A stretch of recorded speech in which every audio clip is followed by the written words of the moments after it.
কারা ওই ছেলেটা ওই মেয়েটা ওই দিকে দিকে ওই পক্ষীটা কি বেঙ্গলকে। যুবভারতী ক্রীড়াঙ্গনে মুখোমুখি হচ্ছে মোহনবাগান সুপার জায়ান্টস এবং মুম্বাই সিটি এফসি।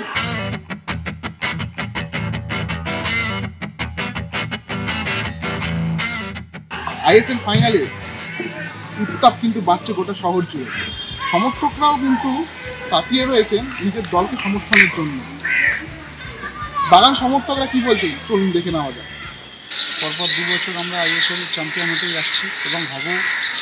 তো মুম্বাই কী বললো না বললো ওটা আমরা কোনো বদারই করছি না। আমরা আমাদের খেলা খেলবো, আমরা জিতবো, আমরাই চ্যাম্পিয়ন হবো। জয় মোহনবাগান। এবার ঘরের মাঠে আমাদের খেলা, আমরা 60-65 হাজার দর্শক যাব, আমাদের প্লেয়াররা তাদের কাজটা করবে, বাকি কাজটা আমরা 60-65 হাজারে যা আসি আমরা বুঝে নেব। আন্তোনিও লোপেজ হাবাস দায়িত্ব নেওয়ার পর ঘুরে দাঁড়িয়েছে মোহনবাগান। খুশি যেমন বাগান সমর্থকরা তেমন প্রাক্তন ফুটবলাররাও কিন্তু এই ফাইনালের দিকে তাকিয়ে রয়েছে। তারাও আত্মবিশ্বাসী মুম্বাইকে হারিয়ে চ্যাম্পিয়ন হবে সবুজ মেরুন।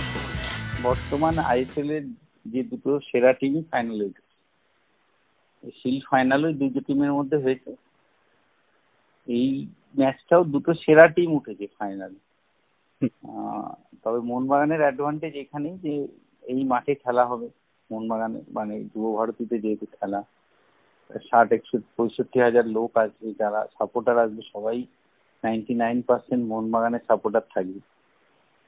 এটা অ্যাডভান্টেজ মোহনবাগানে।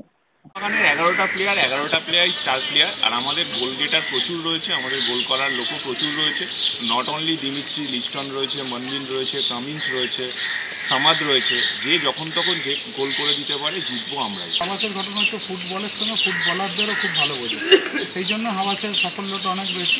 আমাদের লিগ শিল্ড বিগত দিনে আমরা যা ট্রফি জিতেছি সেই ট্রফিগুলো পাহারা দেওয়ার জন্য লাল হলুদ কর্মীদের শুভেচ্ছা জানাই, কারণ আমাদের থেকে বেশি ওদের মাথা ব্যথা।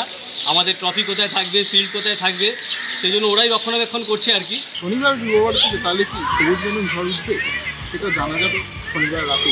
রাজ্য থেকে দেশ, খেলা থেকে বিনোদন, সমস্ত খবরের জন্য চোখ রাখুন টাইমস নাও খবরের ওয়েবসাইটে। আর ফলো করতে ভুলবেন না ইউটিউব, ইনস্টাগ্রাম এবং টুইটার পেজে। ধন্যবাদ।